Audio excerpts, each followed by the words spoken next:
Formula ఈ car race లో భాగంగా ఏసీబీ మాజీ మంత్రి బీఆర్ఎస్ ఎమ్మెల్యే కేటీఆర్ ను ఇవాళ విచారించనుంది. ఉదయం 10 గంటలకు విచారణకు హాజరు కావాలంటూ ఏసీబీ అధికారులు ఇప్పటికే కేటీఆర్ కు నోటీసులు జారీ చేశారు.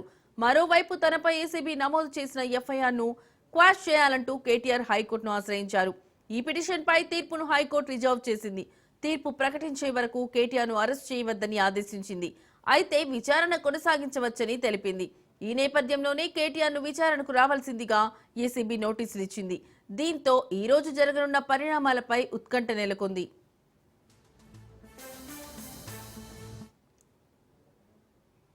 మరోవైపు ఇదే కేసులో ఈ నెల 7న విచారణకు రావాలంటూ ఈడీ కేటీఆర్ కు సమన్లు జారీ చేసింది.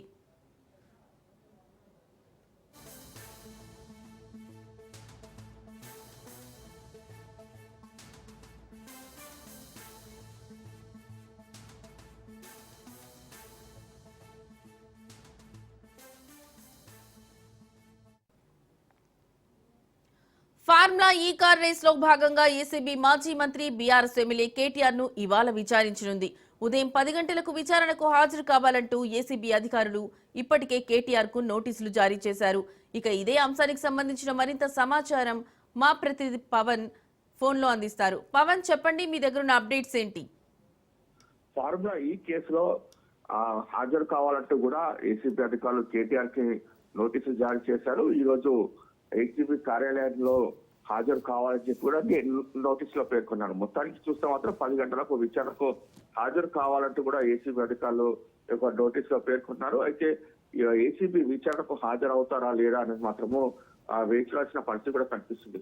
మరోవైపు చూస్తే మాత్రము రేపు ఈడీ ముందు కూడా హాజరు కావాలని చెప్పి ఇప్పటికే ఈడీ అధికారులు కూడా నోటీసులు జారీ చేశారు. అయితే 2 దర్యాప్తు సంస్థలు ఏసీబీ కావచ్చు, ఈడీ కావచ్చు, ఫార్ములా రేస్ పైన యొక్క దృష్టి కూడా కొనసాగించారు. ఫార్ములా ఈ రేస్ కారుపై సీనియర్ ఐఏఎస్ దానకిషోర్ ఫిర్యాదు మేరకు పూర్తిగా ఎఫ్ఐఆర్ నమోదు చేశారు. ఇప్పటికే ఈ కేసు సంబంధించి హైకోర్టులో క్వాష్ పిటిషన్ కూడా దాఖలు చేశారు. క్వాష్ పిటిషన్ పైన వాదనలు కూడా కొనసాగాయి. వాదనలు కొనసాగే నేపథ్యంలోనే పూర్తిగా ఇందులో తనకు ఎలాంటి సంబంధం లేకుండా తన పేరు ఎఫ్ఐఆర్ లో చేర్చారని చెప్పి కూడా కేటీఆర్ తరఫున వాదనలు వినిపించారు. వాదన వినిపించిన నేపథ్యంలో తీర్పును రిజర్వ్ కూడా చేశారు. అయితే ఈ రోజు ఏసీబీ కార్యాలయానికి వస్తారా లేదా అని మాత్రము తెలియాల్సిన పరిస్థితి కూడా ఉంది. ఎందుకంటే క్వాష్ పిటిషన్ పైన ఇంకా తీర్పు రాలేదు కాబట్టి వస్తారా రాడా అనే దానిపైన కూడా ఇంకా క్లారిటీ రావాల్సిన పరిస్థితి ఉంది.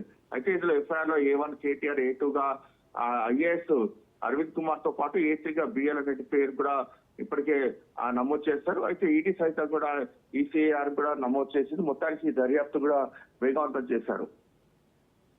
Right Pavan, thank you.